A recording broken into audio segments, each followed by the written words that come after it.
انت مش فاشل، انت بس عندك ادمان البدايات. عشان كده في حلاوة البدايات بس مفيش حلاوة النهايات تقريبا. كل شوية تقول هبدأ جيم، هظبط حياتي، اتعلم مهارة، وتتحمس وتعمل بلان، وبعد اسبوع كل حاجة ما حصلتش. طب السؤال هنا، احنا ليه بنعرف نبدأ بس ما بنعرفش نكمل؟ المشكلة يا صديقي ان معظم الناس فاكرة ان مشكلتها في الكسل او قلة الالتزام او حتى ضعف الإرادة، ولكن الموضوع اكبر من كده بكتير. انت للأسف مشكلتك مش انك تعرف تكمل، انت مشكلتك ان انت عندك ادمان على احساس البداية في حد ذاته. لانك اول ما تقرر تبدا حاجه جديده او تحط بلان جديده، مخك بيديك جرعه دوبامين مش طبيعيه، وتحس انك بقيت شخص جديد، تحس ان حياتك هتتغير لمجرد بس انك عملت الخطه او نزلت الجيم يومين او اشتريت كورس، وبتاخد احساس جميل جدا، احساس الانجاز، احساس ان ايوه بس كده انا حياتي بدات تتغير، على الرغم من ان هو مفيش اي انجاز، هو مفيش اي حاجه اتغيرت.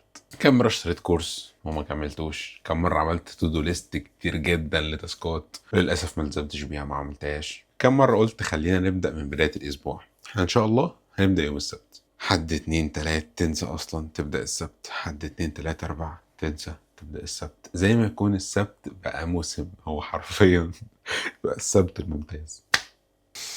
وللأسف يا عزيزي احنا بقينا مدمنين شكل التطوير، مش التطوير نفسه. بنحب نخطط، بنحب نكتب أهداف، بنحب الإحساس إنك رايح تشتري نوت بوك جديدة وقلم عشان خاطر تكتب كل حاجة بدقة وبمنتهى الجمال، عشان خاطر تطبقها، عشان خاطر عندك إيحاء إن ده اللي هيغير لك حياتك. ولكن التنفيذ في حد ذاته للأسف ممل. التنفيذ ما بيدكش نفس جرعة الدوبامين، بالعكس بتحس ان هو بيستنزف طاقتك، تحس ان انت كل ما تستمر ايه. وللأسف يا صديقي خلينا اصدمك واقول لك ان البداية هي اسهل حاجة، لكن اصعب مرحلة هي انك تكمل، انك تكمل وانت ما عندكش نفس احساس الحماس اللي كان عندك وانت بتكتب البلان. وده بصراحة لان النجاح مش محتاج حماس على قد ما هو محتاج تحمل وصبر. طيب طالما الموضوع كده، احنا ليه من الاول بنبدأ؟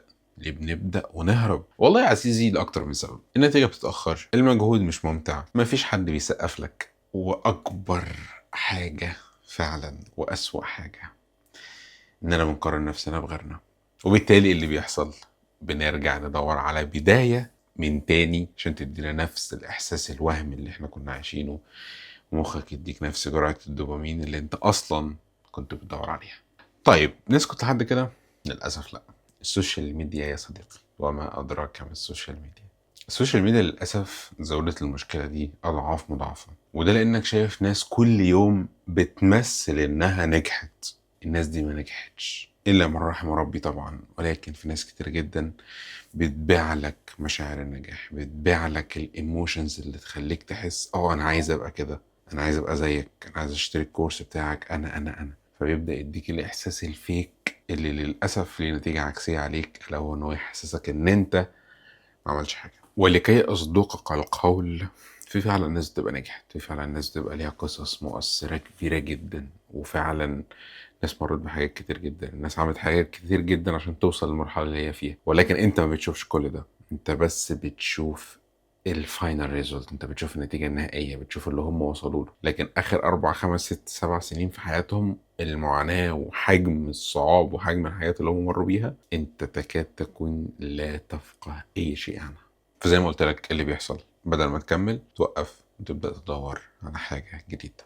طيب عرفنا ده كله، ممكن بقى تقول لنا ايه الحل؟ الحل يا صديقي انك محتاج تحترم نفسك، محتاج تبطل تدور على احساس البداية، محتاج تلتزم باللي انت قلت عليه. دي نصيحة اخوية مني ليك، ولكن خلينا نتكلم بطريقة واقعية بدل ما اجيب حاجة اضربك بيها دلوقتي. اول حاجة واهم حاجة، ابدأ بحاجة صغيرة، ما تصعبش الامور على نفسك. ابدأ ب20 دقيقة في الجيم، مش لازم تروح تلعب كل عضلة وبوش بول ليج والحوارات دي كلها. ابدأ بس ب20 دقيقة، وصدقني ال20 دقيقة ديت هي هتاخد مرحلة أكبر من وقتك. خلينا أشرح لك الموضوع بيتم إزاي. أنت يومك العادي ماشي بروتين معين، سواء شئت أم أبيت. أنت بتصحى من نومك مهما يكن، بتمسك موبايلك، بعد كده بتاخد شاور، بعد كده بتلبس، بعد كده بتنزل الشغل، بعد كده مهما يكن اللي بيحصل في يومك، ففي روتين ثابت أنت بتمشي عليه. انت لما بتقرر انك تضيف حاجه مختلفه، زي انك تروح الجيم، زي انك انت تلعب اي حاجه في الدنيا، او زي انك تدخل اي حاجه معينه، ايه اللي بيحصل؟ بتبدا تتخلى عن حاجه من روتينك الاساسي اليومي عشان خاطر تقدر تدخل الحاجه دي. فمثلا انا لو قلت لك دلوقتي ان احنا محتاجين بس 20 دقيقه في الجيم، هي مش 20 دقيقه. انت محتاج تاخد القرار، محتاج تجهز هدومك، محتاج تنزل من بيتك. هنقول ان كل ده هيحصل في نص ساعة. هتوصل الجيم في ربع ساعة، هتبدأ تلعب النص ساعة بتاعتك، تبدأ ترجع من الجيم في ربع ساعة. انت كده بتتكلم في حوالي ساعة في الطريق وفي الجيم، ونص ساعة لما تطلع من البيت، فاحنا بنتكلم في ساعة ونص. لسه ما اكلتش، يعني لسه ما خدتش الشاور بقى، هتاخد شاور وهتاكل تقريبا في نص ساعة كمان، فبنتكلم في ساعتين. ف 20 دقيقة تحولت لساعتين. انا دخلت في موضوع مختلف تماما ما كنتش عايز اتكلم فيه دلوقتي، ولكن انا بقول لك ليه اختار وقت قليل. لان انت هتيجي تشوف انا عايز ابدا جيم، خلاص بقى انا هبدا العب ساعه او ساعتين، هجري كارديو مش عارف إيه بتاع. هتبدا تلاقي ان الساعه اللي انت كنت حاططها للجيم بقت 4 5 ساعات، فبالتالي انت اضطريت تخسر حاجات تانية، فبالتالي مش هتحس انك انت عايز تكمل، لانك هتحس بالملل، او بمعنى اصح هيكون عندك التزامات تانية انت ما ينفعش تاخر عنها، زي شغلك او زي الديدلاينز اللي عندك واللي انت مطنشها اللي بيحصل تبدا تكسل، تأخر، فبالتالي ما بتكملش. تاني أهم حاجة، اقفل على نفسك. ونفسك هنا ما قصديش انك تقفل باب على نفسك، لا، اقفل على نفسك انك انت تبدأ في اي حاجة جديدة. بمعنى انت قررت ان انت تتعلم دلوقتي برمجة، حلوة جدا، خلاص بدأت ومسكت، شفت كورس مثلا كويس زي مثلا كورس باشمهندس طارق العبد للأساسيات، أو كورس باشمهندس زيرو، أو أي حاجة تانية. بدأت، خدت الخطوة، كله تمام، بدأت أتعلم fundamentals of programming، كله ماشي زي الفل. هوب مرة واحدة لقيت حد بيتكلم عن الميديا باينج، اعلانات، بيعمل اعلانات من البيت، شغال، الدنيا تمام زي الفل. طيب حلو جدا ده، انا هشفت. طب انت لما هتشفت دلوقتي ايه اللي هيحصل؟ هتسيب كل التقدم والبروجرس اللي انت عملته في البرمجة وتبدأ تخش المجال تاني، وبالتالي اول ما تسمع بحاجة جديدة تبدأ تعمل شيفت، وهكذا وهكذا وهكذا. فالنصيحة التانية، اقفل على نفسك انك ما تحاولش تجرب حاجة جديدة، كمل في اللي انت فيها الاول، وخد الجرعة كاملة ارجوك. انت خدت جرعة الدوبامين في البداية، خد جرعة الملل عشان خاطر تاخد جرعة الدوبامين اللي في النهاية، جرعة احساسك بالنجاح وانك قدرت تحقق حاجة. لكن لو فضلت تاخد قطمة من كل تفاحة، صدقني مش هتوصل. الحاجة التالتة، تصالح مع الملل. الموضوع ممل، وانا وانت عارفين ان هو ممل وصعب. وهو لو ما كانش ممل وما كانش صعب، كانت كل الناس قدرت تعمله، كانت كل الناس بقت ناجحة، كانت كل الناس بقت حاجات كبيرة جدا. فالموضوع ممل وصعب، فلازم تتأقلم على ده. لازم تفهم ان الموضوع صعب، الموضوع ممل، هيستنزف منك وقت وطاقة ومجهود. فأرجوك تصالح مع ده، وصدقني لو انت اصلا مش حاسس بملل، فده معناه ان انت لسه في البداية. رقم 4، ركز على الهوية وليس على الحماس. حاول تسأل نفسك دايما انا عايز ابقى ايه، او انا عايز ابقى مين، مش انا متحمس ان انا اعمل ايه. لان احساس الحماس دايما بنسبة كبيرة جدا بيكون فيك، انا عايز عايز عايز عايز عايز، بس على ارض الواقع انت تقدر تعمل ايه؟ هتلاقي الموضوع بيختلف. وفي الختام يا عزيزي، عايز اقول لك ان مش كل الناس بتفشل علشان هي ضعيفة. في ناس بتفشل لانها بتبدأ بمجهود كبير جدا، وللأسف بتكمل بمجهود قليل.